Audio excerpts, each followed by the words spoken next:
It's time to accelerate. Hey, friends, this is Andy.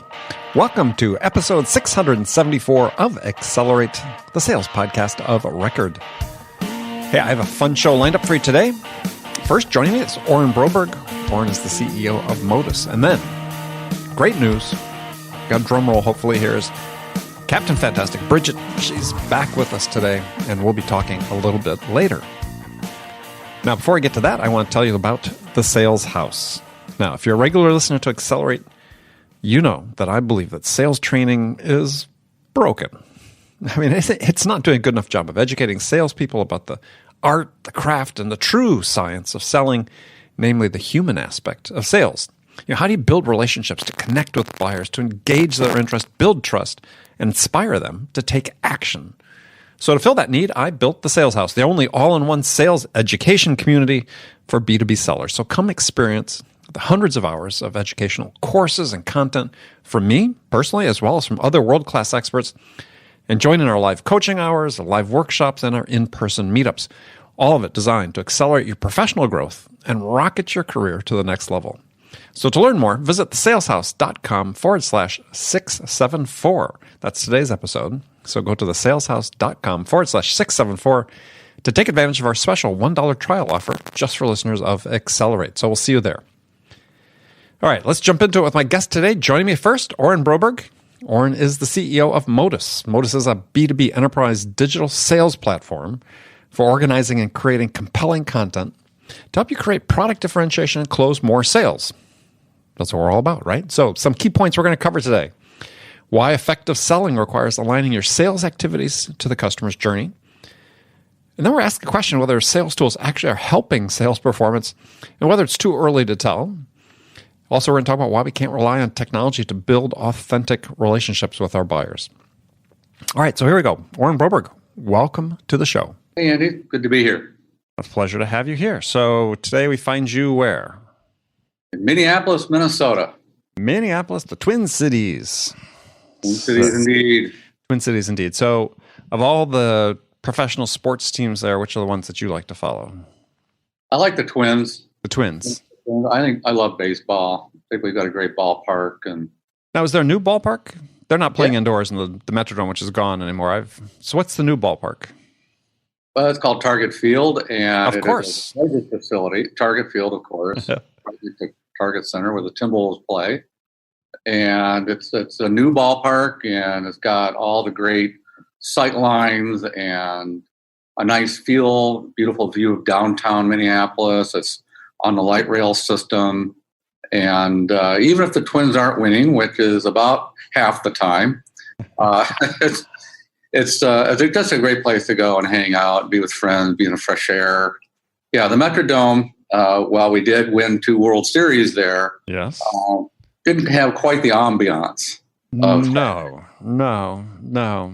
I was in there once. I don't remember what I was there for, but it wasn't a sporting event. But that's been replaced with a beautiful new dome for the football team. So, okay, well, cool. Well, welcome. So tell us a little bit about your company and what you guys do. Well, Modus it's a fun company. It's a B2B software company. We're having, growing, of course. It's a enterprise digital sales enablement platform. We help companies organize their content, create compelling content, create product differentiation, and close more sales. So on the user side, it's a mobile app that the users love to use, very easy, professional looking. And on the administrative side, it's a very robust content management system for organizing all kinds of media. So we work with large manufacturers and service providers. Our niche happens to be companies that have complex distribution channels. So we've optimized some of the analytics and some of our AI-enabled content management around the specialized needs of people that make things and sell them through different channels. Got it. So the company's been around for a while, though. So, I mean, sales enablement as a buzzword is relatively recent in the scheme of things. So when you I'm sort of curious. So when you started the company, what was the buzzword? It wasn't sales enablement. What was it? Oh, mobile sales presentations. Got it. Yeah. So our company, like a few of our competitors, we all started when the iPad was introduced. Mm-hmm. So go back to 2011, 2012, and I was working with a digital media agency who was working and creating rich media for medical device companies here in the Twin Cities. Sure. And a few of those companies came to us and said, "Hey, you're developing this real cool media that our salespeople are using to help sell and educate our customers. Could you create a platform, namely iPads, because we're buying hundreds of them now for our salespeople? Could you create a platform for organizing and deploying, managing, monitoring this rich media?" And so that was the birth of Modus. Got it. A core communication platform. And since then, of course, we've added on and enhanced the product. But that's how it all started. So, yeah, we haven't been around a long time. Well, in tech years, yes, you are. Dog years, I don't know how many that is. Yeah, dog years. But I mean, it's when you measure it by, sort of the evolution of the buzzwords for the category that you're in, and you've probably been through 2 or 3 iterations since then. But I want to talk a little bit, since you are, in many respects, a pioneer in this whole sales enablement field, is talk about it, because I think the word you used once when we were talking is when you say sales enablement, sort of an amorphous description of this emerging discipline in sales. And I love this quote from Tamara Schenk. It's actually taken from a blog on your website. She's saying that, quote, listening to sales enablement discussions, she's astonished at how often the customers are not even mentioned. And effective selling requires salespeople to align their activities and behaviors to the customer's journey. So I wanted to sort of cut that into 2 and look at it in 2 parts. One is her saying, I'm astonished at how often the customers are not even mentioned when you talk about sales enablement. Does that surprise you? Not at all, because we've had consulting groups and vendors try to shape the definition of sales enablement and bend it to suit their purposes. And if you go to the other side of the equation, like we're charter members of the Sales Enablement Society here in Minneapolis, St. Paul, Mm-hmm. you look at their definition of sales enablement, it's quite a bit different. Again, it's from the buyer's point of view, which I find very useful. So compare and contrast the 2. So definition from the seller side is, and CSO Insights, again, that same article I think had a definition as a strategic cross-functional discipline designed to increase sales results by providing integrated content training and coaching for salespeople and frontline managers along the customer's journey. Yeah, and so I get back to my criticism of the term, right? And many people agree with me that it covers everything. And so, what doesn't that definition cover? So we've got training, onboarding, media presentations, we've got analytics. It basically, serious decisions defines sales enablement as basically everything that you need to support the salesperson at that, what I call the moment of truth. Mm-hmm. So, preparing the salesperson from skills standpoint, providing necessary tools, the right environment. It's very, very broad. I think it's a nice thing to talk about, but I think we'll see over time that this is going to break down into sub-disciplines within sales enablement that are maybe more useful from a vendor standpoint, and from the buyer standpoint. Sales enablement could have something entirely different. Well, you'd mentioned that the Sales Enablement Society had a more of a buyer-centric definition. So what is that, if you can share that? Please don't ask me to memorize it. Well, not word for word, but yeah, it has to do with how they analyze different vendors, how they analyze their needs, and break it down into metrics that would support their own in-house sales organization. It has to do with communications between them and the vendors. It also has to do with all kinds of research and collaboration on their end, and working between sales and marketing and breaking down silos. I think is very, very useful. And that's where vendors need to be. They need to get on that side of the argument, or if you will, the issue, and support customers better and understand their needs. So, which is sort of the lifelong problem, right? And taking outside the sales in terms of servicing a sales customer, but in terms of sales servicing their customers is that's one of the the pillars of things that people always talk about that doesn't happen enough is salespeople not asking the right questions, not doing the appropriate discovery. Right. So are we creating a discipline to help something that's unchangeable? By unchangeable, well, I mean, the thing is, if we look back in the history of sales over 120, 130 years and all the technology that's evolved, especially over the last 30, 40, 50 years of selling to support and facilitate this whole process between buyers and sellers, is arguably taking CSO insights and other people, whether you take those at face value or not, arguably we're getting worse at this whole thing as we continue to add technology and so on to it. This whole thing being sales, quota attainment, blah, blah, blah. So all these external metrics, and I'm not judging the validity of them, just saying, it's data points for purposes of this discussion, is that, arguably we're getting worse. So that's how are we trying to fix problems that fundamentally we're unable to change? I mean, and I give you an example of one that, for as long as I've been in sales, we've had this metric that salespeople basically only spend about a third of their time actually talking to customers. And never a week goes by that you don't read an article or hear somebody talk that says, we're going to change that, right?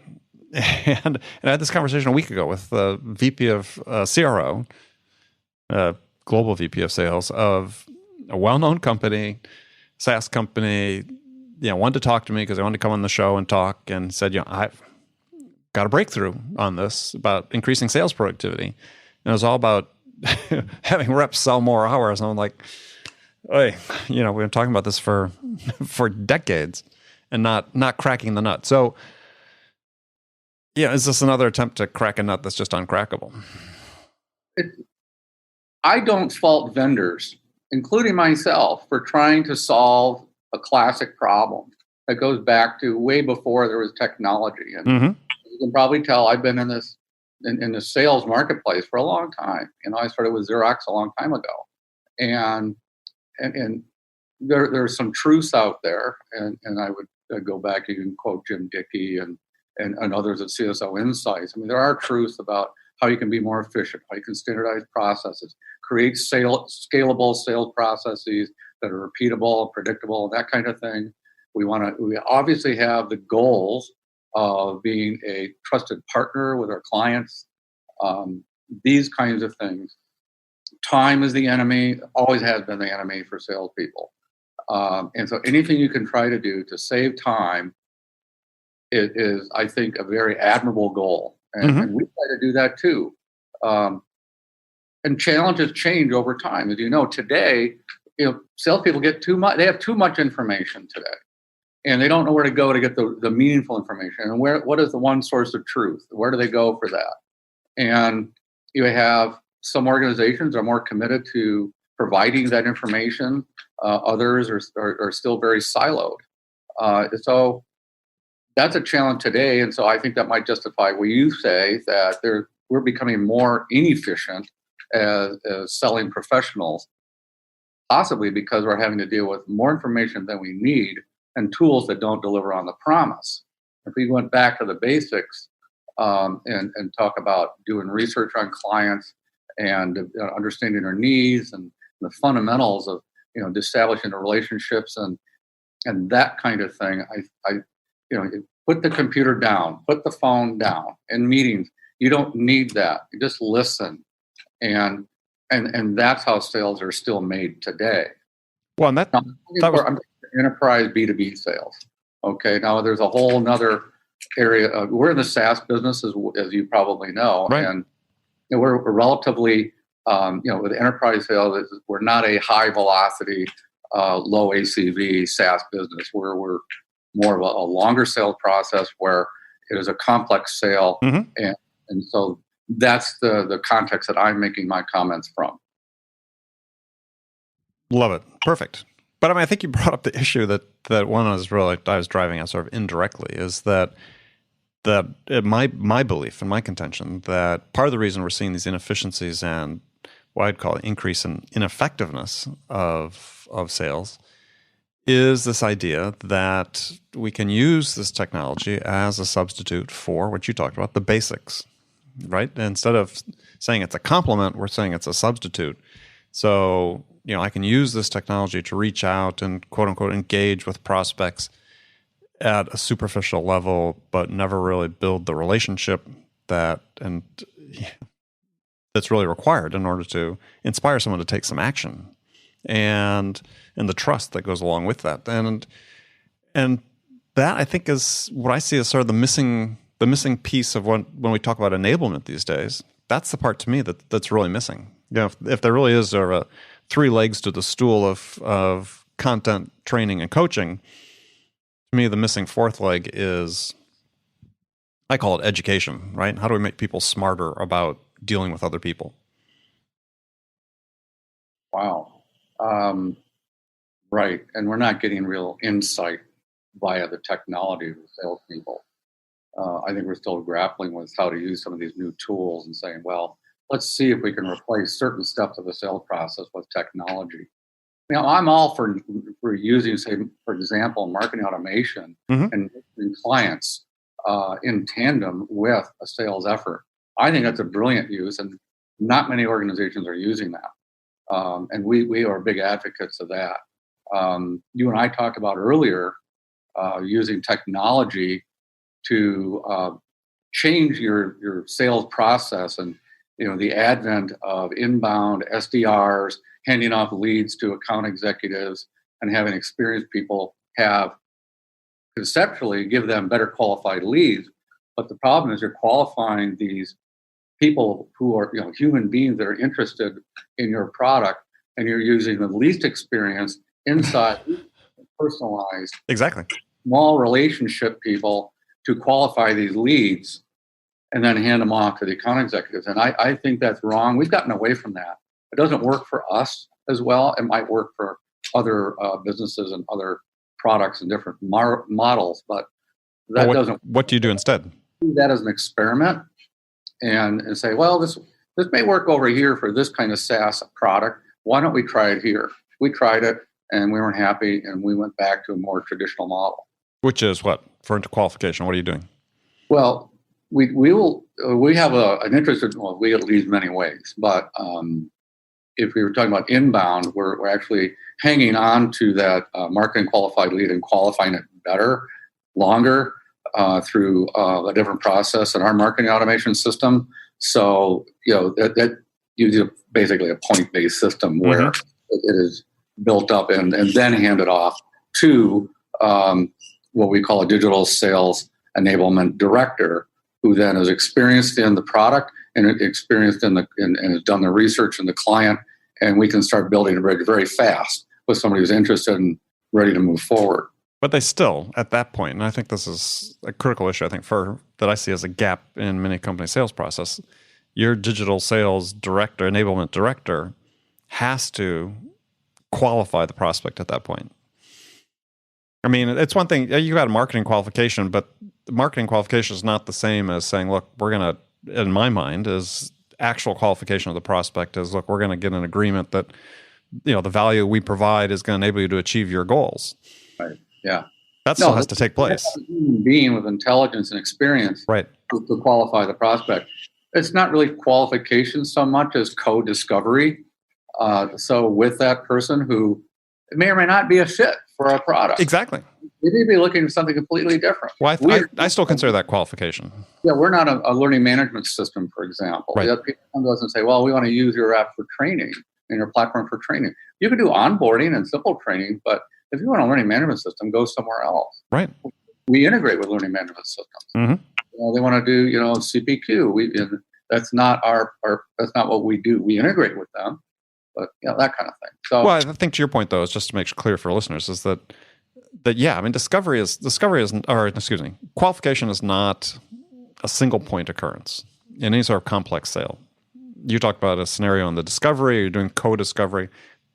I call that qualification, right? It is discovery, but you ultimately at the end, you're going to decide, is this a fit or not a fit? To me, that's qualification, right? It's part of the process. Well, some people call it a selling process. We call it a buying process. Which it is. Right. Which I think is as we get down another path here, another rabbit hole with enablement. And when we get back to this idea about it's missing the educational component, but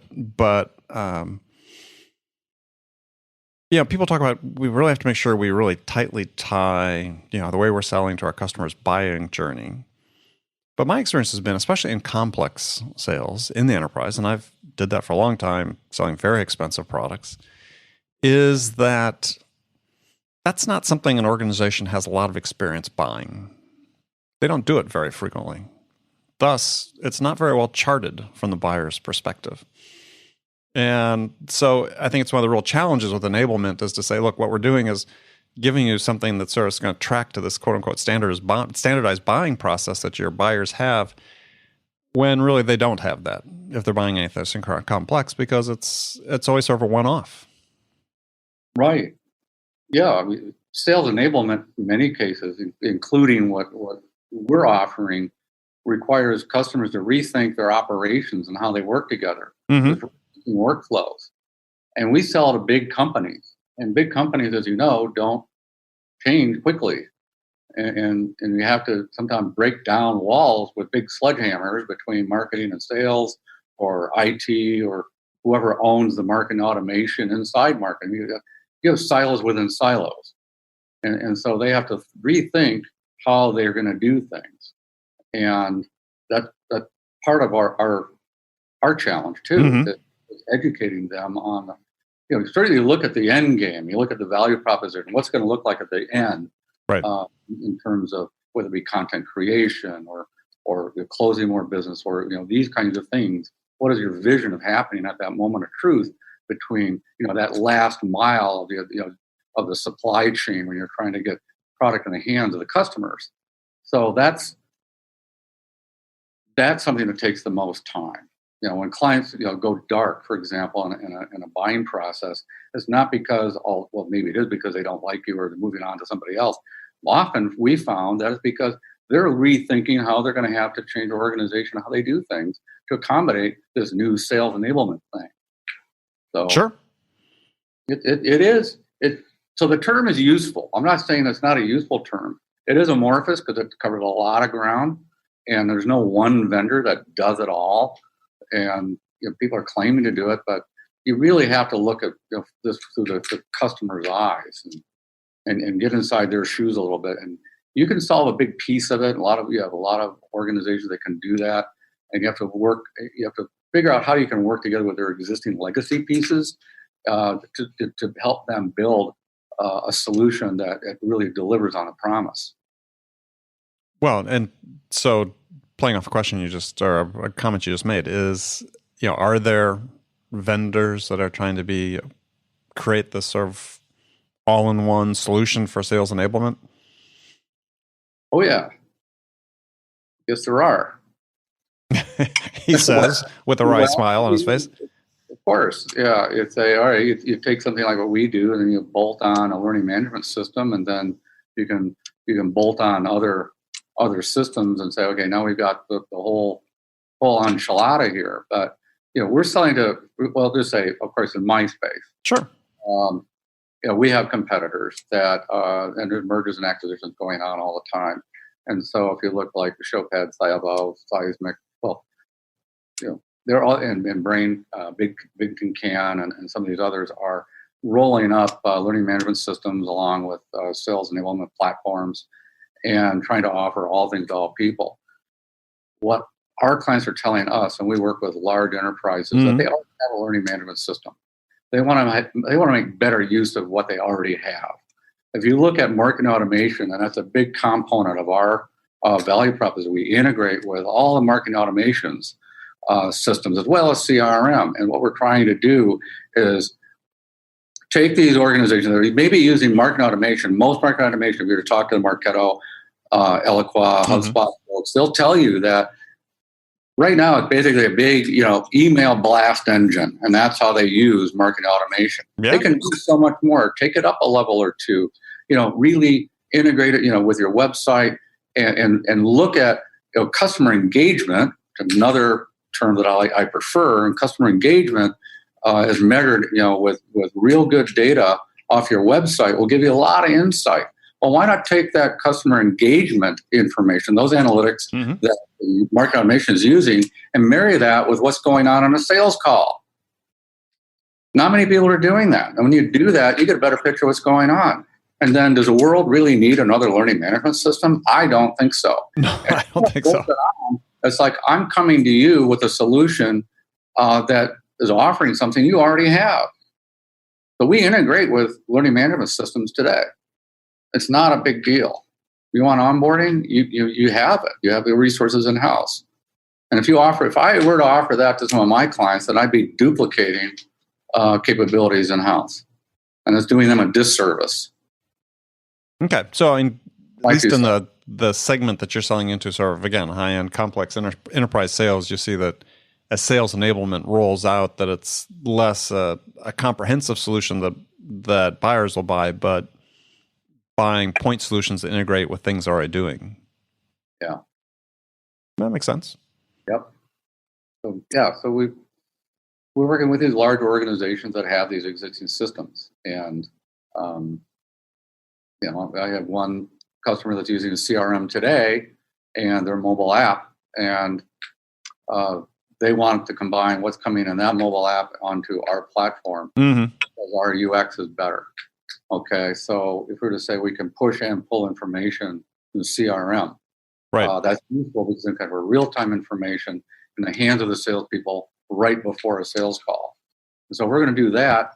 Let's also integrate with ERP systems or other data sources, whether it be Zoom Info or Discover.org or these kinds of things that provide real-time value to a salesperson.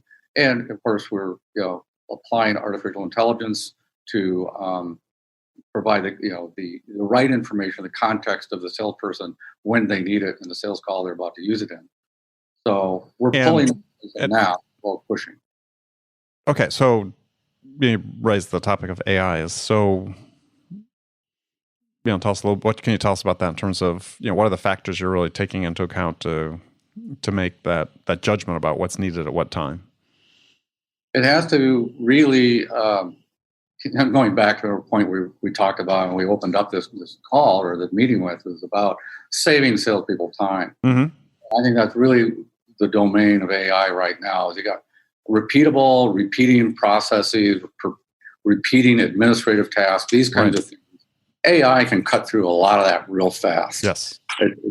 But it has to be the type of stuff where it's right and it does it properly. It can't be experimental, where if a salesperson or a manager or a user or an organization doesn't trust what AI is doing, they're not going to use it. If they don't trust it, it's worthless. So you have to start simple, start basic, get it right every time, and save the salesperson, save administrative. It's simple stuff like suggesting content based upon a particular content and the contact that they're making on a sales call and information you have from their CRM.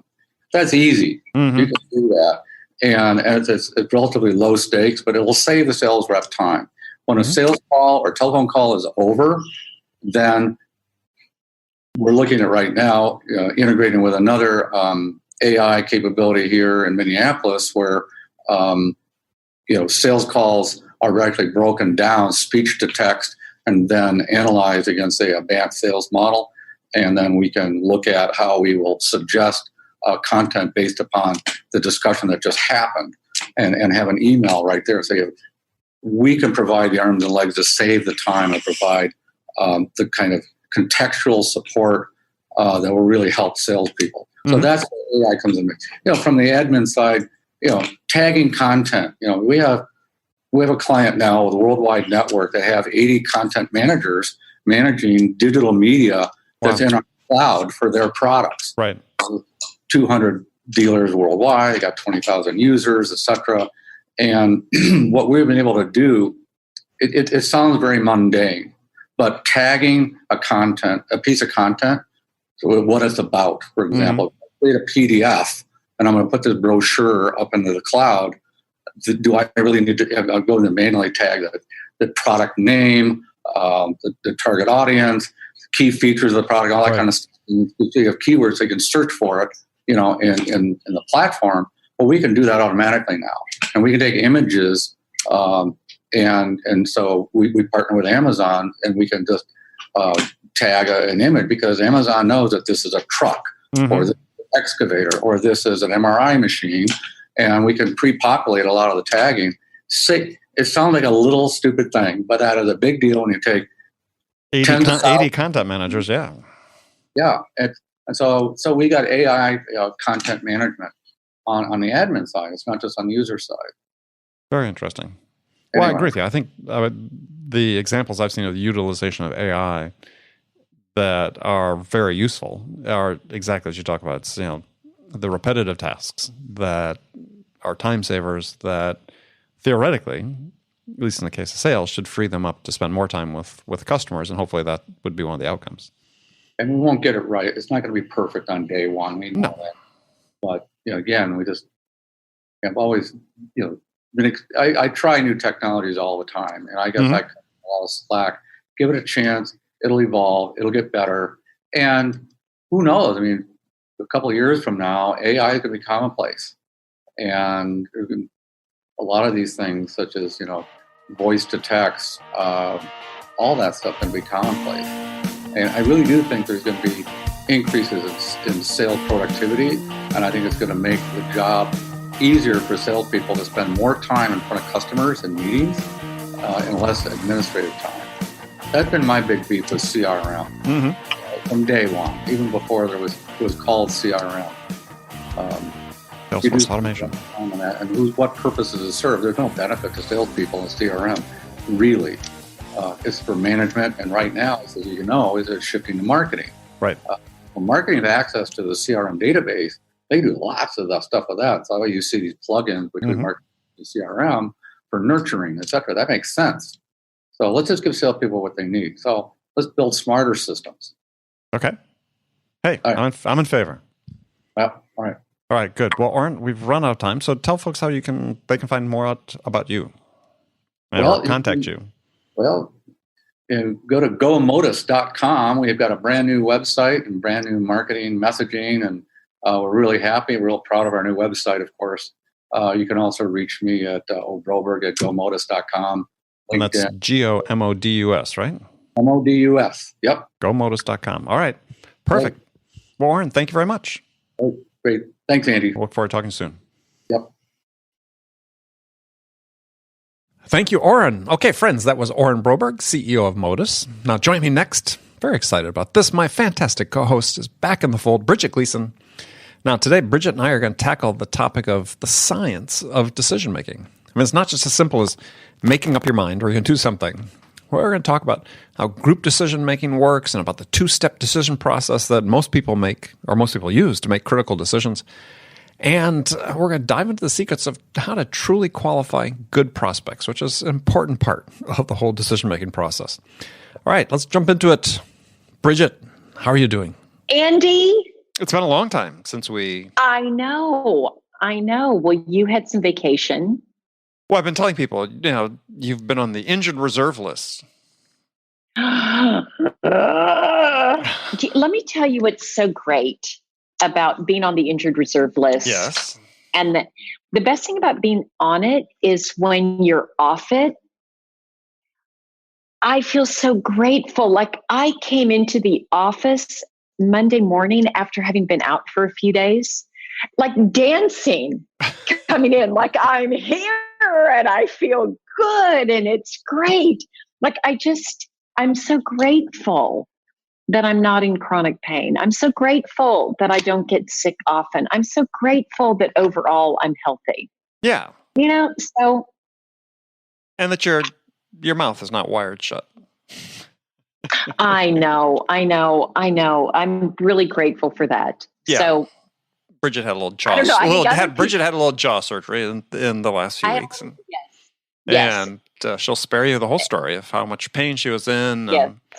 and so on. But it necessitated, like I said, putting her on injured reserve for a couple weeks, but now she's back and we're off, and here we go. Happy. And happy, well, clearly, because you were dancing at work. Dancing at work. Hopefully you're dancing at work today as well. I am, yes, definitely. Okay, so let's dive into something here. And this is a topic that's been floating around quite a bit recently, which is, do sales reps really understand how people make decisions? Because I see this big disconnect between sort of these sales processes that get laid out versus how science and research has demonstrated that people actually arrive at making a decision. It seems like maybe if reps were a little smarter, a little better educated about how decisions are made, that maybe it could help them. And do you mean about how an individual makes a decision, or about how groups make decisions? Well, groups are a series of individual decisions, but But not always. But not always. If you read New Sales Simplified, Mike Weinberg, you will see that. Well, he actually states in the book that it isn't a series of individual decisions. You can get 5.4 people, which would really have to be 6 people, that say yes and end up with a no.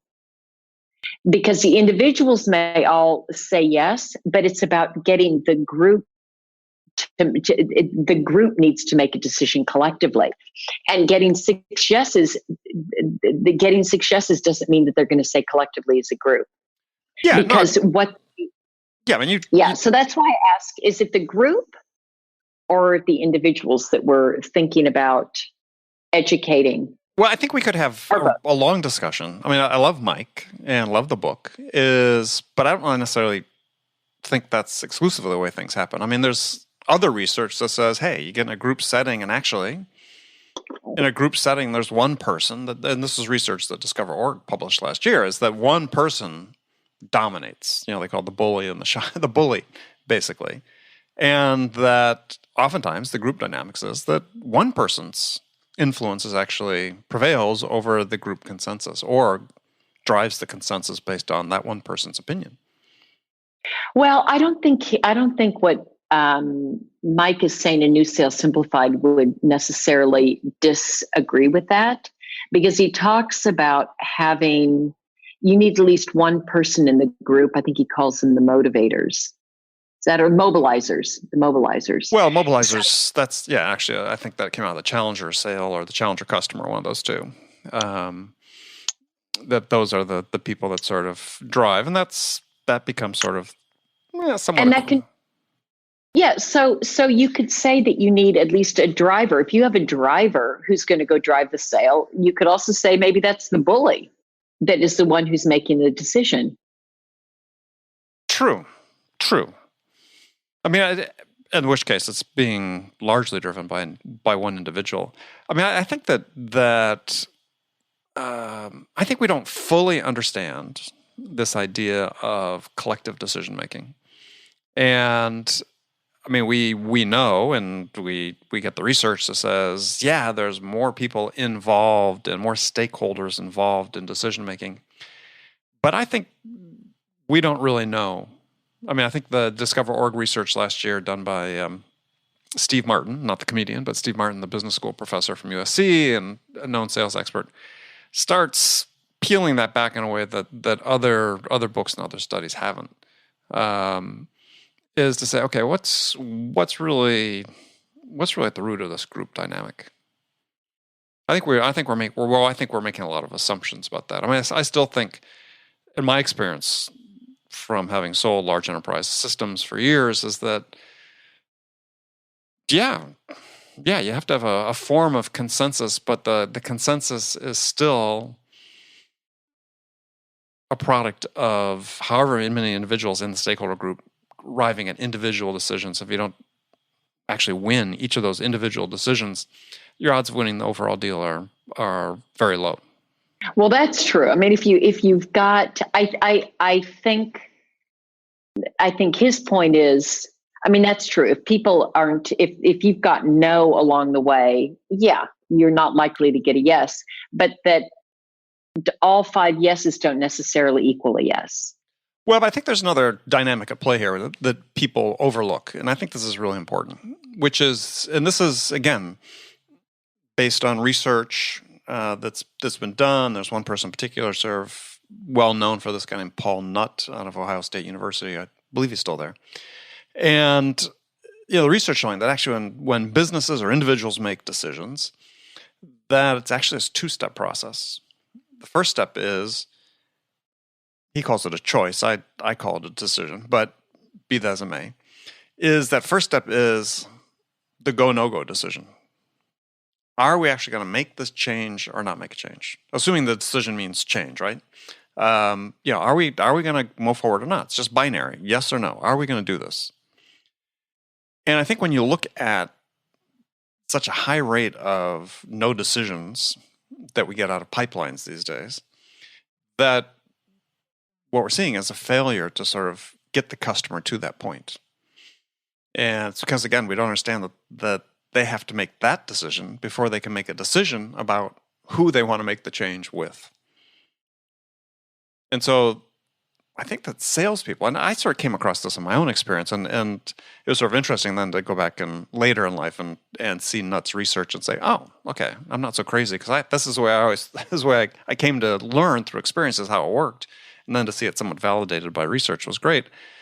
Is that, yeah, you've got to get that customer to the point where they are committed to making a change, and then at that point they decide who they want to make that change with. Now, if you can be the driver into that process of them making that binary go, no-go decision, then you're going to be in the most advantageous position when they then make that decision about who they want to make the change with. And so I think it changes fundamentally how people should be approaching the sales process, because it's, if you've given a proposal to someone that hasn't made a commitment to making a change, you're wasting time. And so it's interesting. Go ahead. Yeah, I hadn't thought. I think that's exactly right. I hadn't thought about it in quite such stark terms, like go, no go.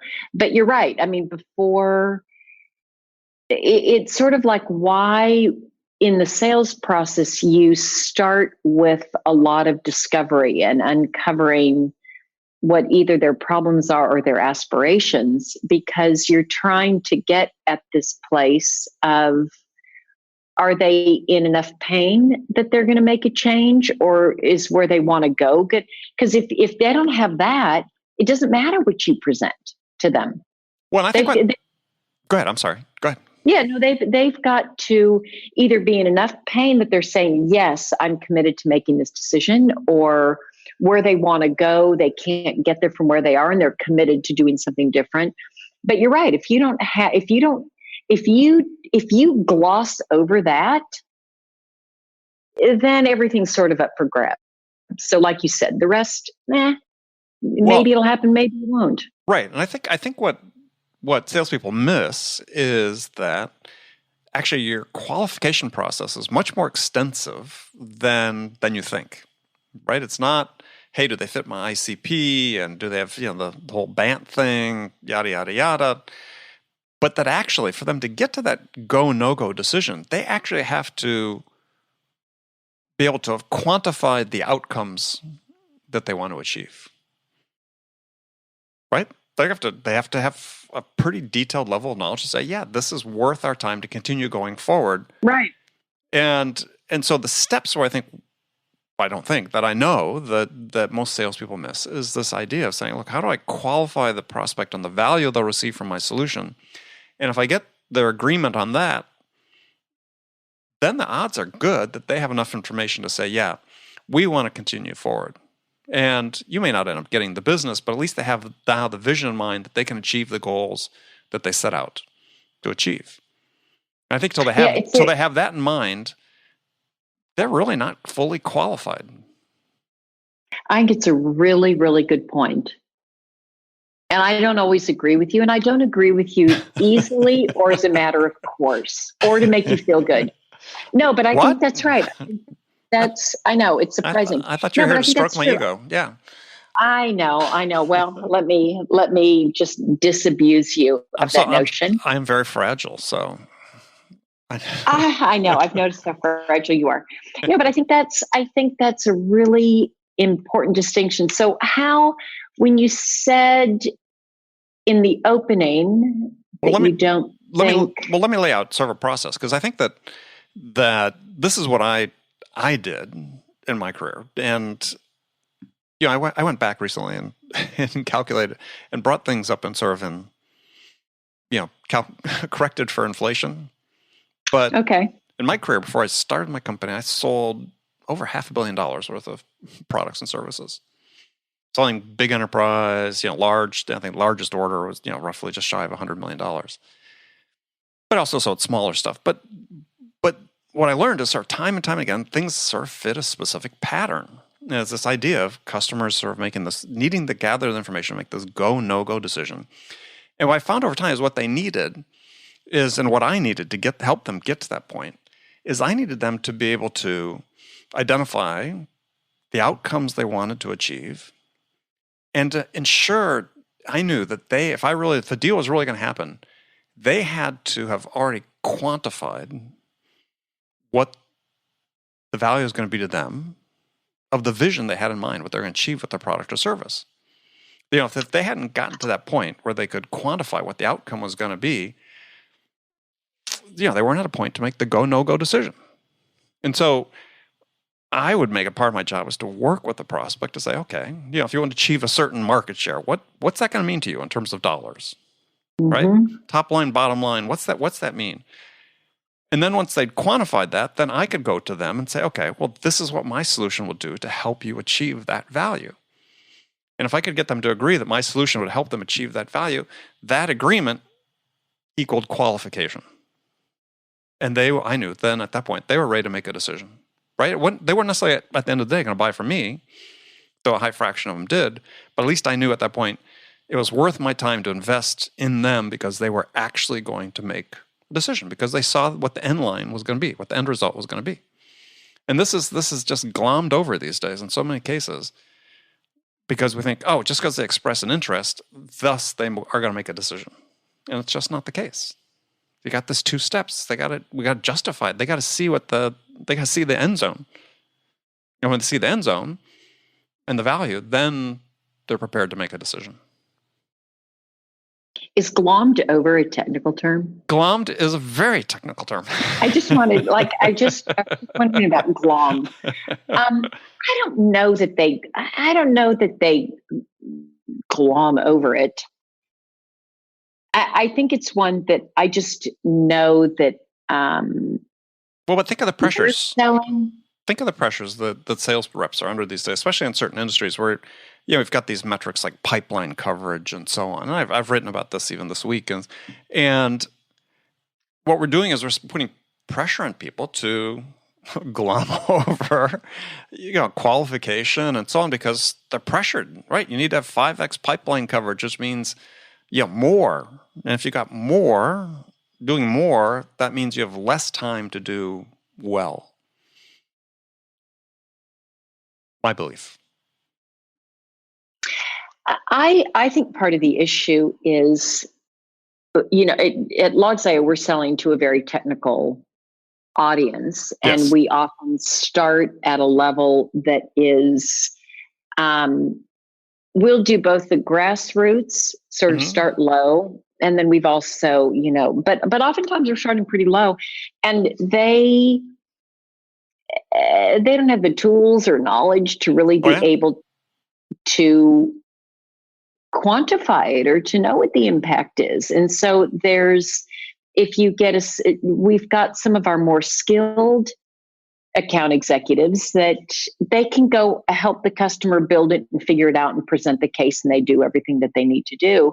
But, some of the newer AEs, it's not the blind leading the blind, but kind of close. Well, that's the challenge, though. You identified the real challenge, which is But I don't think they're trying to glom over it. I think that they're I know. I like to just repeat. I feel like I'm learning it. I know the word, but I like to use it 3 times. Right. Use that. That's exactly what I was going to say. Use it 3 times. So I had wanted to use it one more time. That was my third. I'm not going to say it again. We'll give you an opportunity to do that. I'd like another one. But I think you hit the key point, though, is that, yes, to be able to effectively qualify is you have to be speaking at a certain level within the customer organization with someone who has the authority or the responsibility who can quantify that. And which speaks then to qualification is how can you actually really qualify an account if you've never spoken to somebody at that level? Yeah, and sometimes it's quite a challenge to get and navigate to someone in the org. And I think the other interesting thing about SaaS, Andy, is we can get a lower level person that doesn't have it all quantified, that can swipe a credit card and get it started. Well, sure. And we can start then to navigate and build our case, which is often what we encourage them to do. Maybe they can't quantify it all. Mm-hmm. And sometimes we even get to, maybe I'm thinking about it, how high up in some instances, like some of the bigger companies that we're selling into. But SaaS is one specific instance, right? I mean, it's a growing part of our lives, but it's still, a fraction. We got lots of people out selling expensive pieces of machine equipment, right? I mean, that this really becomes, germane to what they need to do. Is they need to get to the right people. They need to include them early in this process. You're not ignoring the lower level people. They're the implementers, the people that are driving it, the mobilizers. But at some point to really qualify that account, you have to talk to someone who has the oomph, see another technical term, to be able to speak authoritatively about, this is how we quantify this value. I love the terms that you're using today. Like we're really like the oomph and the oomph and the glom. I like it. The vocabulary, the oomph and the glom. Yeah, oomph and glom.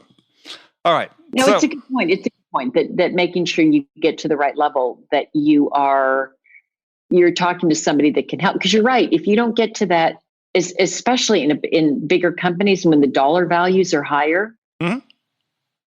They've got to have made a decision. This is what we're committed to doing, and there's got to be some cost benefit analysis that's been done. Well, and the thing then that I think becomes the challenge, and in a sort of, hey, I aspire to this type challenge for AEs, is to be able to develop the business acumen to go in and have those conversations with senior executives. I mean, when you're talking about quantifying value, you've got to have you got to have a business sense about you. And so it's not coming in with a list of scripted questions. It's, hey, we're going to have a conversation about your business. I understand your business, sort of an outsider, have some understanding. I understand business in general. Let's have this conversation about, what's making this change, what will making this change do for your business? And quantifying it. So it really becomes an opportunity, if you really look at it, for AEs to say, because it was for me when I first started, I wasn't able to have those conversations. But that was one of the things I really learned, and that set me apart from other people, is I learned how to have those conversations. Yeah. Important. Yeah, very much so. Okay, I know you're running a little short for time, so we're gonna end this one here. We're gonna be back soon. We'll talk about this again in the future. The oomph and the glom. Well, next time I'll see if I've got new vocabulary. Can open it. Yeah, let's get new vocabulary next time. All right. Andy, as always. Bridget, fantastic. Talk to you. We'll talk to you again next week, as long as you stay off the disabled list. I'm going to do my best. Okay. Talk to you then. All right. Okay, friends, that was Accelerate for this week. First of all, I want to thank you for joining me. And I want to thank my guest, Orrin Broberg, and my good friend, Bridget Gleason. Now, join me again next week as I welcome Doug Vigliotti to Accelerate. Doug is the author of a new book called The Salesperson Paradox. And of course, as we discovered the past few weeks, no Accelerate would be complete without a contribution from Bridget. So as always, she'll be joining me for our weekly conversation. Be sure to join me then. Thanks again to our sponsor, Discover Org, for their ongoing support of Accelerate. And thank you again for joining me. Until next week, this is Andy Paul. Good selling, everyone.